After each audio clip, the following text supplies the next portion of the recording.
Yo, what's up, man? You too. This is your boy Living Well with Darrell. So glad you tuned in. And we got another fire video for you. Today we talking about one of what they call the Tree of Life. Yes. And it is called Moringa. Yeah, Moringa. Man, you can find moringa in most Asian homes at the yard. When you come up to an Asian place and you see the tree, you already know what time it is. And in the last like 4 or 5 years, moringa has really taken off in the United States, even to where they have moringa farms now around, warm climates like places in Florida. I know a guy got a moringa farm, getting the real natural good product of moringa. And moringa has a lot of benefits. It got a lot of like more calcium than milk actually have per serving. It's a small teaspoon of moringa, man. It take you a long ways with the vitamins and the nutrition that comes in moringa. You want to get your day going. You want to make sure that you're getting good sources of minerals and actual vitamins into your diet, because what happened, our food have to be grown so fast that a lot of times that the farmers don't have time to put the nutrients, or they don't take the time, I should say, to put the nutrients back into the soil, because it takes time for like things to come back and decompose, or to put like minerals and stuff.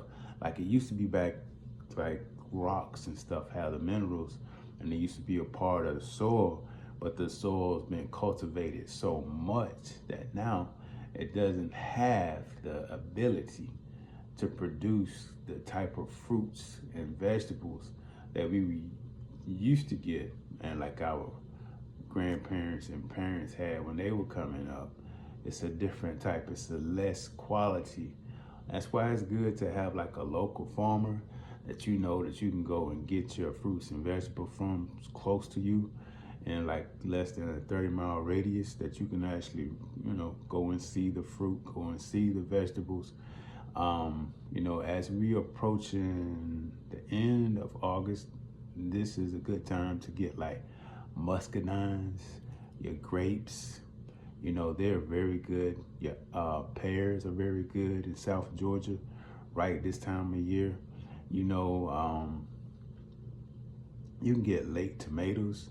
You still got time for peppers. They're really good right now.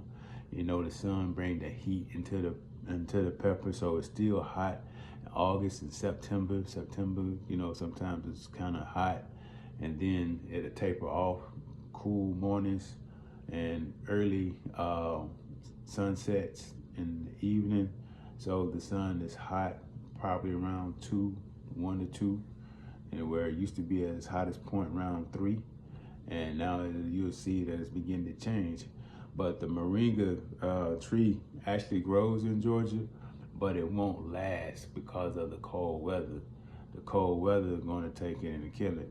I tried to grow one, and it did pretty good until the cold weather comes. You got to take them inside if you really want to have a moringa tree.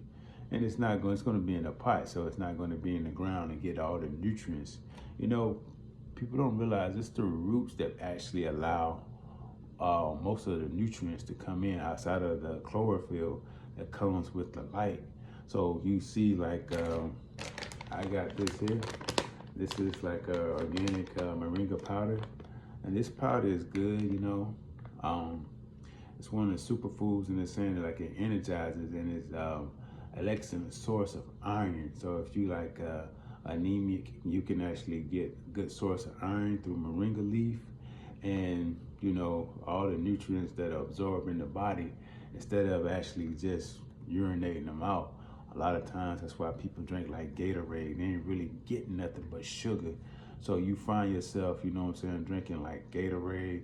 If you can take like a little electrolytes from salt, and just take a little water and salt, and and you got what you got more in that little water and salt than you got in that Gatorade, because Gatorade got sugar and it got acid in it because it got to preserve it to be able to be on the shelf.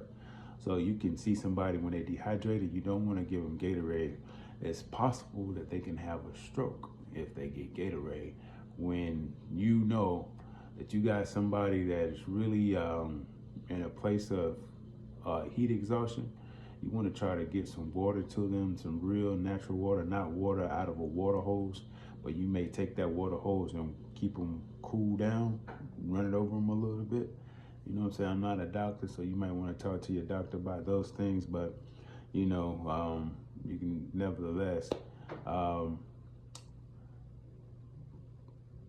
Moringa is good for the body. Moringa is one of the best sources of iron, and there are other sources of iron, but it's one that you can actually, like sea moss, you can assimilate into your bloodstream quicker. And back to the whole dehydration, you want to get good quality water, you know. If you get good quality water, then dehydration is not a thing that you're going to actually be dealing with. You can use different types of stuff that actually help combat dehydration, but we'll talk about that in another video, another time, another story, because it is very key, especially with like muscle cramps and stuff like that. So Moringa got calcium 2 times more than that was got in cow milk that is added. So you can see like it got a lot of the different types of vitamins, like amino acids and stuff inside of Moringa. Yeah, amino acids, yeah, where you're going to pay for amino acids that's processed. You can get this here, natural amino acids that are in Moringa, and help your body, help, you know, get that muscle gain that you're looking for, and, you know, build muscle. Protein is just one ingredient, or it got to be broken down to an amino acid. Protein has to be broken down. So branched chain amino acids is great, you know, for your body, for your brain. You want to make sure that you're getting good sources of USDA, some things are USDA, you know what I'm saying, certified. Some things are not USD certified, but you see right here, this is USDA certified organic. So that means that they went out, tested it, went through its vigorous testing. These people have kept their credentials up to be able to keep that. You know, that is not an easy certification to have an organic certification. So a lot of times you may have somebody that's local to you who is not actually certified organic, but they grow their stuff organic. So you can check that out too. You know what I mean? Because sometimes it's too hard for some of the farmers to actually be able to get that certification. So nevertheless, you want to make sure that you're checking and reading like your labels on the back of your products and seeing what the list and, you know what I'm saying, what everything is saying on the back. Oh, this particular one, look at it, got calcium, 100 milligrams. That's 2 tablespoons, 100 milligrams, 2 tablespoons of calcium. So can you imagine, you know what I'm saying? Potassium is high in potassium, more than bananas. People be tripping, man. Bananas ain't got the highest potassium. Most of bananas are hybrids. They don't have seeds. If you find a banana in the market with seeds, it would be almost like finding $1 million on the sidewalk. Rare, very rare, very, very rare. So that's something to say something to you about these bananas that we're supposed to be getting. Oh, you eating bananas? Yeah, you eating them, but do they have seeds? Real bananas have seeds. They're not like, those are hybrids. Those are not real bananas. Those are hybrids. They don't have seeds in them. So it's another thing that we have to look at, you know, what is our food? You know, we're thinking we're eating good, but the process that the food was actually made, the process was not good. It was speeded up so it can actually get to the market, and then when it got to the market, it was sprayed Most people don't realize all the food that comes into the market got to be sprayed, whether it's organic or not. It got to be sprayed, and everything gets sprayed when it come into the market. So, with that said, it's best to grow our food. It's best to be able to understand, you know what I'm saying, bring balance into it. You know, you may need to eat just a vegetable diet if you're running through something like sickness or something for a time, and then you might need to reiterate different types of protein into your life later. But for certain sicknesses, man, it's so crucial not to eat certain meats because, say for instance, like heart attacks, man, is really evolved around the fats. That then what we thinking about like fat and muscles, like this type. We really, what's more dangerous than that is the visceral fat that people don't talk about. The visceral fat actually is that part that causes strokes and can't, and you know what I'm saying, and have people with heart attacks and stuff like that. And before you know it, they gone. They can look healthy, you know. You could be you can run. I ran today, but you can be running and still have a visceral fat, and you know, you see track stars die from visceral fat because they eat a lot of red meats. Red meat contain a lot of fat, which is mostly like beef.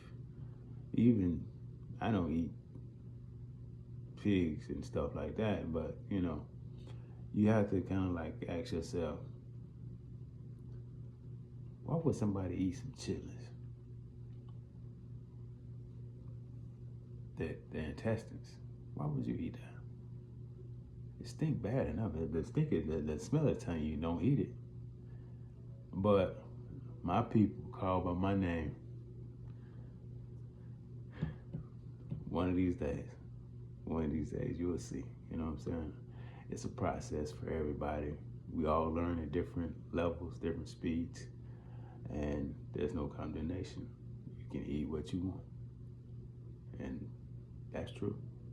You can eat what you want, but you should at least try to put the best thing in your body. You put the best and do the best by your stuff, like cars and your house and where you live, you know. But you're living here. This is your house. This is your temple. You should try to do the best by your temple. You know what I'm saying? Where you're living inside here. This is your spirit. This is where your spirit lives. And when the spirit is out of balance, everything is out of balance.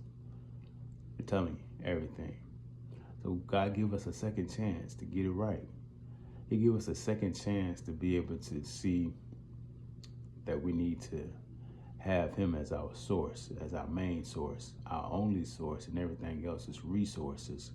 And when you look at him being the main source, then you always go back to the main source to get resources. You don't try to skip the main source to get resources. It would never work. That's why you see a lot of our ideas and stuff fail, because we try to skip him and skip the process. You can't skip the process. The law of progression. The law of progression says that it first got to have a seed. The seed got to die to itself. Then it sprouts up. Then it actually, you know what I'm saying, begins to have the blade. And then the ear.